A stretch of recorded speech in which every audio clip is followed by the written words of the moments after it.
Good morning.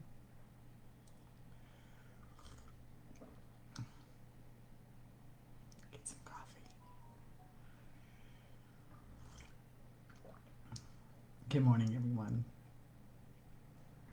Let things catch up here. So, good morning. I'm Stacy. This is Walking in My Shoes. We're loving my veteran this morning. Let me get the important stuff out of the way. You know, we are not paid counselors. If you need help, you need to reach out for it. And of course, everything in here is copyrighted to Loving My Veteran. Now, we got the good stuff out of the way. Great week coming up this week. Morning, Sue. Week you absolutely will not want to miss. Morning, Jennifer, on Loving My Veteran and the stuff we have going on.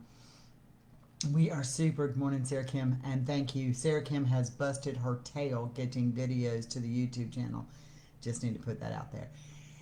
So there's a bunch of things we have going on. First, ladies, y'all want to know the best way, the absolute best way that you can help Loving My Veteran, and that is to go to the YouTube channel, play the videos all the way through. Just click and play them all the way through. The more views we get, the better it is going to be.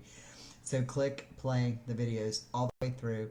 And two, I'm getting weird comments. So if y'all see spam-like comments, send me a message or Sarah Kim a message, and we can get rid of those weird messages and comments that are posting up in the page, in the YouTube. Just wanted to throw that out there. Thursday night, let's talk. It is worth it, even if you are only there for the first hour. We are going to have AJ Veal on. He is from the Shepherd Center, and he does the Share Initiative. It is for veterans with PTSD, treatment options that are available to them at no cost.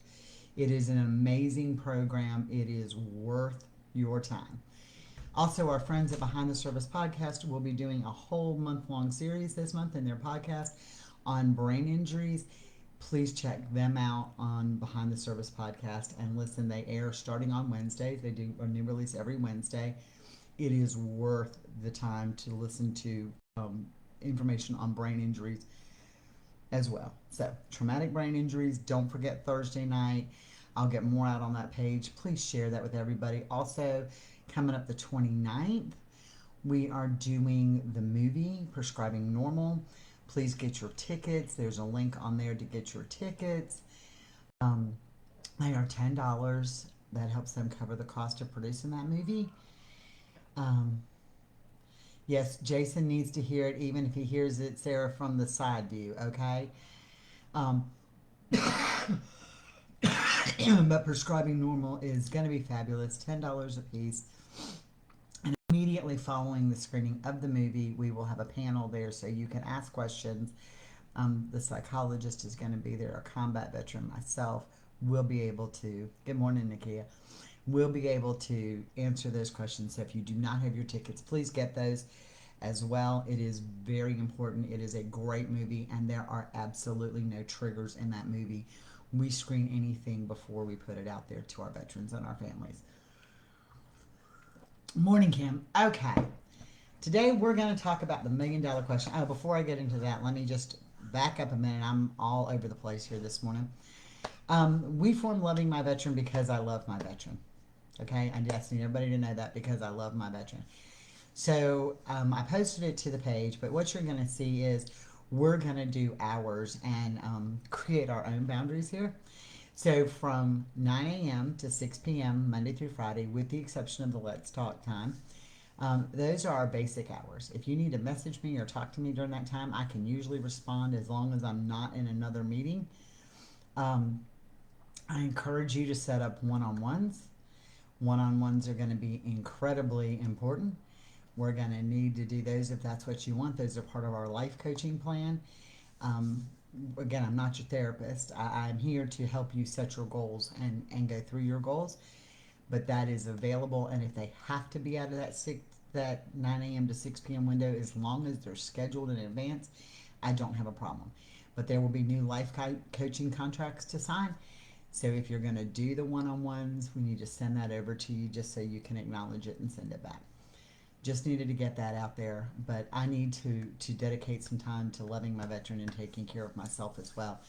And that's part of setting boundaries. I'm not real good at enforcing them, I don't do it well a lot, so I'm gonna guess in the words of Carl, practice what I preach. All right, so let's talk about boundaries. We've talked about it 100 times. It is a key part in developing a healthy, happy relationship. Okay, it is not just exactly what Nakia said. She like takes the words out of my mouth. It is not just for our veterans. It is for everyone. We have to set our boundaries for everyone. Now, we all have these this perfect world boundaries that we think we're going to live in. You know, we hear so much, and like y'all know, I do other groups. I look at them as well, just because I need to get a good feedback of how we feel. Um, I know, Sarah, right? Just because I needed a good feedback into how we feel. And so many times I hear spouses say or partners say they have to go to counseling. They need to go to counseling. That is, if he doesn't go to counseling or she doesn't go to counseling, it's over. Okay, that's great. That's great. But what are you trying to achieve by counseling?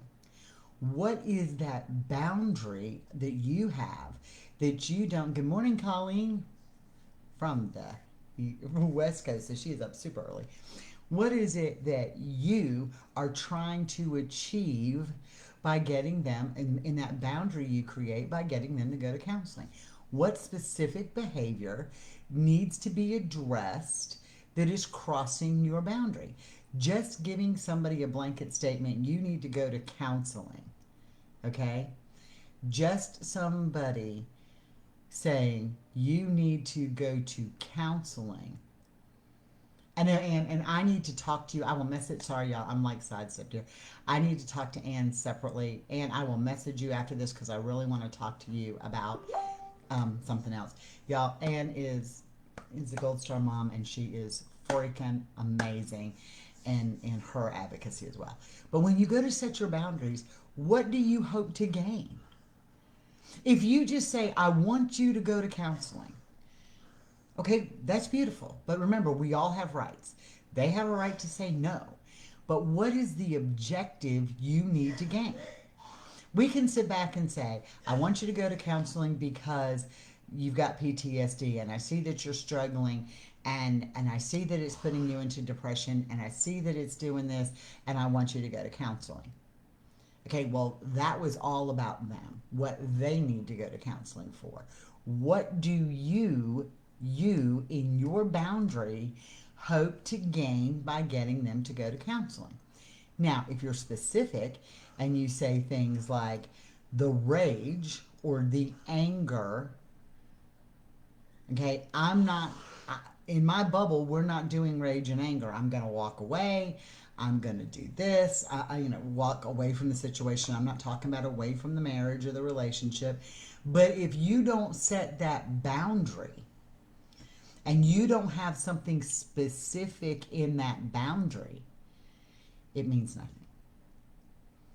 We cannot fix them. Okay? It doesn't work.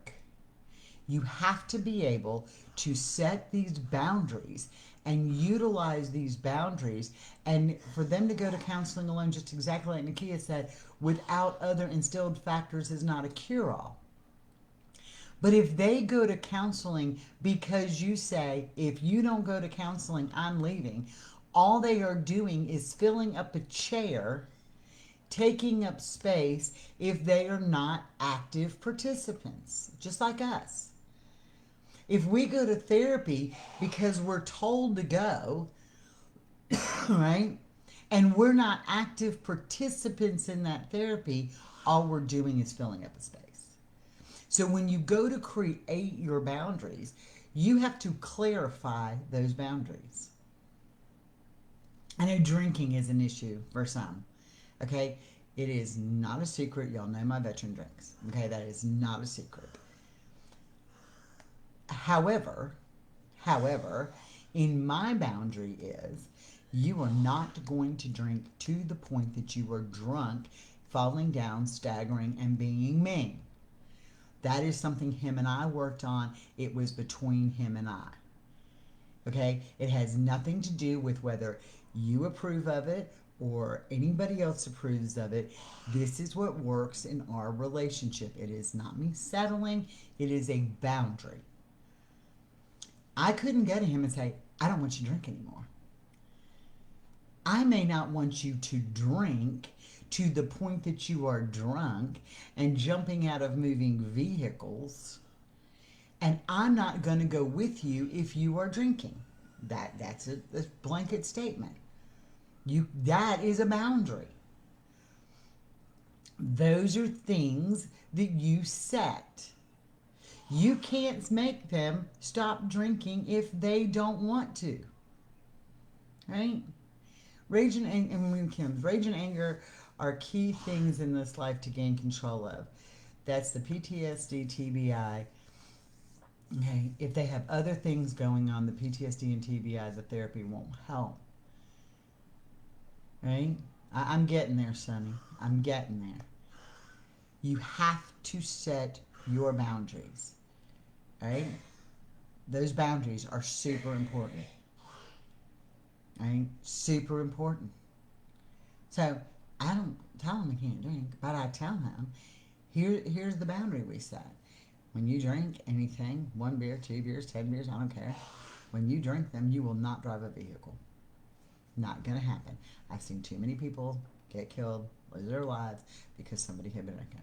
That's my boundary to him. If you want to do this, fine, but you're not going to do this. Okay, so that happens. If you're going to get to this stage, I'm going to walk away. And you have to be prepared to walk not away from the relationship, but away. You can't just sit there, and we do it so often because we're not clear in our boundaries. But more importantly, when you go to set them, what do you hope to gain by setting the boundary? For every action, there's a reaction. So what are you hoping to gain by setting that action and that boundary? Right? So now they're not respecting it. You tell them, this is a boundary for me. You can do whatever you want. Okay? You can do whatever you want. But if you do this, you're crossing that line. And if you cross that line, I'm not going to be part of your party. Okay? I'm not going to be okay with your party. I'm not coming and participating in your party. So if drinking's the issue and they're intoxicated, drinking for breakfast, good morning, Stacy. If they're intoxicated, they're drinking for breakfast, and I'm just not using drinking as a thing, okay? There's so much more to it. They decide they're going to yell. They decide they're going to explain rage and anger. Rage and anger happen. We all get angry and we all have rage. Okay, it's how we let it out that matters. It's how we let it out that matters. So this explosive, hurtful stuff that comes spewing out, because I do it too, all right, when all that comes out, that is a boundary for both of us now. So Carl will look at me and say, you need to sit down and stop, and let's talk like adults. I'm not listening to this. When he does and gets started on something, I need to say, I'm done with this conversation for a minute and I'm walking away. Because we know that the spewing of the words becomes hateful. And we have to set boundaries. And we have to say, if you do this again, I'm going to do this. And you have to find that when you say, I'm going to do this, okay? If you do this, I'm going to do this. You have to do that. whatever that boundary you set is, it becomes, that's how you gain respect for setting boundaries. That's how you gain respect for setting boundaries. And setting, I kind of know where you are with yours, and I'm not sharing your story out here. But it's not simple. Things are very complex. When they say, I have a certain behavior and this is what happens when I do this, okay? They've acknowledged that this is the behavior and this is what's going to happen, whether it's a date, a place that they need to clear their head. If they've said that to you and that's a defined thing, and they've opened and they're honest with you about that, then now you have to work on the next level of, okay, you can have your 20 minutes, you can have your 2 days, you can have your 3 days, but you're not going to be not present in my life, even if it means you got to call me once a day. This is the time. I need to know you're okay. And when they don't, then we don't come back in, oh, but it's okay, and I'm so sorry you felt that way. We have to stop, and we have to say, I'm angry. This is not working. This is not acceptable anymore. If you respect me, this. And then those boundaries become more and more concrete. But you have to be clear in what you hope to gain when you set those boundaries. Because when you set boundaries and you just tell people, don't come in my yard, I don't want you in my yard. Okay, why? I mean, you don't have to necessarily explain that to them, but in your mindset, why do you not want people in your yard? Okay, why? In your head, what is the thing? I want my own space. I have dogs. I don't like people walking around my back lawn. You have a very clear definition. So when you're thinking of your boundaries, think of them as fences. This is what my fence is. There's a gate here that I allow things into on a time-by-time, case-by-case basis. I might allow the neighbor in my backyard if I've invited them. Okay, but I don't just allow them to come meandering through my backyard. That's what I'm talking about with very clear boundaries. And I'm telling you, when you take that list and you determine your priorities on that list, you're going to find a change in your life. But you can't just say in your list, you're going to go to counseling. Isn't it? This is an issue we need to address because this issue is affecting us. This issue can't cross over any longer. What are we going to do about it? Here are the options. Okay, you can list counseling as an option. You can list AA as an option. You can list, if you're going to do this, you're going to go sit by yourself as an option. Okay? You're going to do those things as an option. And it happens. And I lived, like I just sent a book to a friend of ours. I wrote to my scout son, drowning in addiction, sink or swim. And Ann, that's so true. That's why we push further. We push further into learning about treatments, therapies, medications, the pros and cons of medications, the ability to get help. But when you go to somebody and say, you need therapy, you've got to go to counseling, what are you telling them in big red freaking letters? You're broken. Instead of, I get this. This is becoming a problem here. I love you. Let's find a solution. Do we need to find another veteran-to-veteran group for you to talk to? Do we need to do this? You hear that word, we. Do we need to start looking at? do we need to do whatever? But what happens is when we become this person who says, you need to go to counseling, you're going to do this, you're going to do that, we become these enablers because we've dictated what they're going to do, so they have no responsibility for themselves and they don't participate anyway. And how much different would your life have been if somebody would have reached out to your child from day one and said, what you went through is horrible, and you are not less of a man for thinking this, and we love you.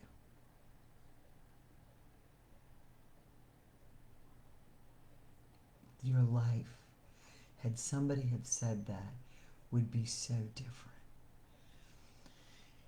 Sarah, it's both. Is our issue PTSD, TBI, or is it related? It's both. That was the hardest thing for me to understand. I blamed everything on PTSD. Everything. And what I did was I enabled the relationship to deteriorate because I blamed everything on it and we didn't face the things that we need to face. Yes, PTSD is absolutely positively horrible, and it takes you down into a place that you can't get out of. PTSD and TBI does not let you necessarily see the relationship objectively. But there's still relationship issues because we've all, us, our spouses, all of them, we've all allowed that PTSD or TBI to define the relationship, and we walk on eggshells, and we don't talk about the elephant in the room, and we don't talk about what's really bothering them, and we don't really understand. We don't have to hear the details. We have to talk to them and say, I get it, but you have to function. It's not an excuse anymore. Carl, the best words he ever said to me were, stop walking on eggshells. I'm still gonna get mad when I get mad, and I'm not when I'm not. And you know what happened? Yes, he still got mad over things. But you know what I did? I didn't stop. I started communicating. When you walk on eggshells, you fail to communicate. Are they still going to get mad? Yeah, but so are we. If somebody comes into me and says, I don't like the way you've done this, or I don't like the way you've done that, or I don't like the way, I get mad. I absolutely get mad. Okay? Yeah, I get mad. And so it hurts my feelings. And so I walk on eggshells. But you have to stop because we're allowed, remember our rights say we're allowed to be angry. We're allowed to be mad. They're allowed to be angry. They're allowed to be mad. It's just how they channel it cannot be the way that it comes across in our home sometimes, because at that point it is crossing a boundary. You can't tell them when you set this boundary, I don't want you to be angry anymore. They're going to be mad. They have that right. What you can say is, when you are angry, you're not going to do this, or I am walking away from the situation, and we will address it when we can sit down. See, you've done the same thing, but you can't sell out the fact that they don't have a right to be angry. Yes, they have a right to be angry. Yes, they have a right to hurt. Yes, they have a, and what's happening is when we sit here and we tell them, you don't have a right to be angry. You don't have a right to be upset. You don't have a right to do this. We are minimizing the effects of what they have saw and what they have done and what they have been through, and they don't talk about it, right? We are our own worst enemy when we do this. They don't talk about it. They feel weaker. Then they turn to things rather than conversation. Okay? Then they turn to other things besides conversation, and the medication starts spiraling, the drugs start spiraling, the alcohol starts spiraling because they don't want to be in this defective because we just told them that what they are feeling is not acceptable. So what do? They numb the feelings, and then they end up, and I'm not saying your veteran will, but this is the cycle and this is how it happens. Then they will end up being one of the 22 a day. It's all in the perception. Katie, what is acceptable when it comes to anger and healthy allowing them to express anger? I'm going to tell you what I do, okay? I'm going to tell you what we do, what we do. When he is angry, he's allowed to express it. Okay? We had this conversation about the picture frames. We've had this conversation about hitting the wall. We've had this conversation. We lived in a house, I'm not lying to you, y'all think I'm crazy. We lived in a house that the only place he was allowed to hit was one particular door. And girl, it was barely holding on by the hinges. Okay, it was awful. But that was the only place in the house that had it because I went back and I said, look, do you see what, this is our home. Do you see what you're doing to it? Okay, so when that started to click in, now if he's angry, okay, now if he's angry, it's like, if you want to hit something, we have a cinder block house. Hit one of the walls in the cinder block house or go hit the tree outside. Then your knuckles will feel what your anger and your rage was, and it's not being directed at our home anymore. Beautiful. Throw a pillow, slam something down, go for a walk, go cut the grass, go be angry. Carl shoots a 22 rifle all the time. He's shot down a tree. And it was like only this big. But he shot down the whole tree. And I'm okay with that. Because that's acceptable. We all have a right to be angry. And when it comes to acceptable anger, it's what you will allow. You have to acknowledge that anger happens, that fear happens, that rage happens. It is all part of TBI, PTSD, and you can't make that go away. What you can, love you, Stephanie. I'm not hitting it, he can hit it, not me. What you can do is you can accept that it happens and you can come up with acceptable boundaries. Carl doesn't know this, but he is getting a heavyweight bag for his birthday. So he can go out in the porch outside in the pole barn and he can knock the hell out of it when he's mad. Positive aggression. He's gonna have it. I love you, Stephanie. Mike runs. That's what he does. So acceptable boundaries are important. You're clear on what you want and you get the opposite. It happens sometimes, Sarah. And you and I can talk about that. That is way more a one-on-one type deal. And, I can talk to you about it anytime you want. It is in the communication. It is in the communication. And Stephanie will tell you, Nakia will tell you, this is a trial and error thing. What works for me may not work for you. What works for Stephanie may not work for me. What worked for Nakia may not work for any of us. That's why we're here as a community, so that we can find this common ground together and what works together. I love it. Run, Forrest. So it happens. And in the beginning, and I'm going to tell you this too, when y'all set boundaries, in the beginning, you're going to meet a shit ton of resistance.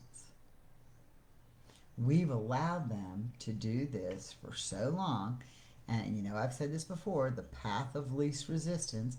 We've allowed them to follow that path of least resistance for so long that now all of a sudden we put something up there, a boundary, and they don't know how to handle it. They can navigate it, and we get there, but they're not going. They would rather stand there and analyze how they're going to get through the boundary we put up than just figure out that they can go around it. And they can accomplish the same thing when they do the things they need to do. And Stephanie's right. You will keep trying and change your method, and you're going to figure out which one works.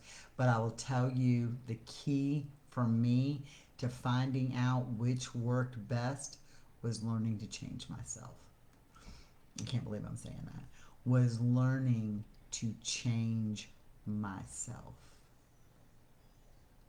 Learning that I had mistakes I was making. Learning that some of what I was doing was causing the situation to get worse. Learning that I was making the mistakes along the way as well. That was probably the hardest thing I had to do. And when I realized that part of it was me, our relationship only got better. That's what happens. That's what we do. We both have to change. It's called evolving together. And that's what we do. And that's where we are. Be very clear in your boundaries. Not necessarily before you set them. Be clear in what your expectations are. What your expectations are when you set that boundary. You can set boundaries till hell freezes over. But if you don't have clear expectations of what those boundaries are, why you're setting them, and the outcome you're getting, you're not doing anything. Jeremy told me that the other day. We had a situation. I was talking to Jeremy, and Jeremy said, "Stacy, practice what you preach." I said, "What?" He said, "You talk about boundaries all the time, and you've done an amazing job with them, but you have to practice what you preach all the time. Why are you setting these boundaries? Why are you setting them? And what do you hope to gain by them?" So be very clear on that and stick to them, because I'm not comparing them to a small child. I'm not. How many times, though, raising kids did we say, or in my case, the puppy now. Get a puppy, they said no. Do you tell the puppy no? Did you tell the kids no? Did you tell the kids no?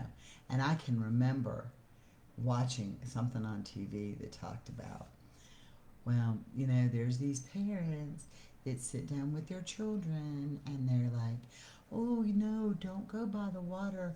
You might fall in or you might drown, and that's going to make mommy sad." And then the kid went right back down to the water, and after mommy finished her drink with her friend or whatever she was doing while she was out there watching the kid, she'd go down and get him and pull him back up. "Oh no, it's not nice to play by the water. You might drown and may make mommy sad." Right? So this is going on and on and on. And she lets the kid back down, and the kid goes back to the water. And this just keeps going on. Right? And then there's the mother who goes down to the kid and says, "Don't go near the water. And if you go down there again, I'm going to tear your tail up." She brings the kid back. The kid, in being a kid, went back down to the water. The mother immediately got up, tore his tail up, and made him sit on the bench next to her. Which kid do you think stopped going to the water? So the same thing happens with us. When you set those boundaries, you've got to be willing to deal with the blowback. Okay? When you set those boundaries, you have to be willing to deal with that blowback. Hang on, y'all. Hello. Nah, I don't want that either. Sorry, I'm waiting on some really important phone calls, so I need to make sure you're good. Okay, so understand that you have to hold those boundaries. That is important that you set those. You have to deal with the consequences. I can remember grounding my kids. Y'all, when you ground teenage children, it is the worst punishment ever. All right? You're not going to drive. I'm taking the car away from you. You're grounded. Well, when my kids were all in ball and had to be at freaking play practice and ball practice and all this other nonsense, and I grounded my kids from the car, guess who had to take them? Because they weren't allowed to play with their friends, hang out with their friends either. They were grounded. They could go to ball practice because they had committed to be part of that team. They could go to play practice because they had committed to do that. So I literally had to sit there and drive them. Who's the one that's inconvenienced? Me. So when you're setting these boundaries, understand they're gonna get pushed. Yeah, I did ground myself. But you know what? My kids listened. They listened, and they're in their 30s and they still behave like normal people. And I'm proud of them. And it took a lot of tough parenting. And there were days that my kids stomped their feet and said, I hate you, even as teenagers. I hate you. And they did. They didn't hate me, they hated my actions. And your veteran's gonna say that. I don't like you very much right now. Well, I don't like you very much right now either, but I love you and we're gonna get through this. Okay, that's the reality. So when you set these boundaries, understand you've got to help keep them enforced too. And you can't let them cross back and forth. It's got to be there and you got to mean it. Because if you don't, you haven't gained anything. I hope this helps some. I hope this helps some. And I'm running late because I can talk forever. So again, for those of you who weren't on earlier, we have an amazing week coming up. First and foremost, Sarah Kim, thank you. Thank you again. She is working on getting the rest of the videos on YouTube, and there will be something when she's done. Well over 100 of these on YouTube. Well over 100 of these on YouTube. So please, the ones that are on there, go click them and let them play all the way through. I have found myself doing it because it's interesting how much you can tell how much my relationship with Carl has evolved when you go from video 1 to video now. So that's kind of cool to watch how that has evolved from video 1 to video now. It's really, it's kind of cool to see that.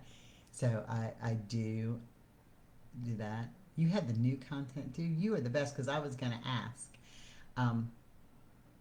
Do you want me to post these afterwards? And she goes, I can have new content. She's just the best. Girl, me on 3 screens is not pretty. She's amazing. So I'm so proud of her, and thank you again. Please reward her for her efforts by clicking and playing them all the way through. It is really important to us as we do our mission and we go forward in our mission that those videos get the likes and the views. It's super important as we go forward.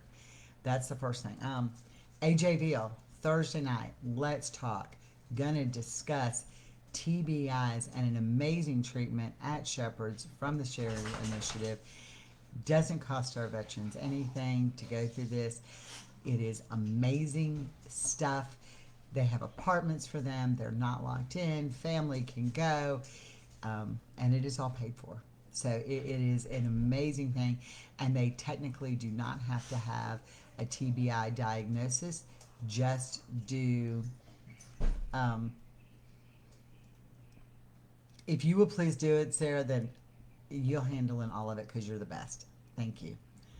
Um, it is really important that, sorry, we're talking about that you understand TBI, and AJVO will be able to do so much when it comes to that. And of course, the 29th, we are going to do um, Prescribing Normal, an incredible movie. We'll post more of that and share more of that as we go. So that is out there as well. We just got a lot going on, y'all. Got a lot going on. And I like it because it's positive. For all of you that have donated to helping keep this project alive and going, I appreciate it so much, and we're only going to go from here and get bigger. It just shows how much y'all love us as a family. Thank you again. And I'm going to get off of here and get working because that's what I do on occasion with this. Y'all have a blessed day. Thanks for being part of our family. Set great boundaries. It's not easy, but it's worth it. I'm Stacy. Have a blessed day. Bye.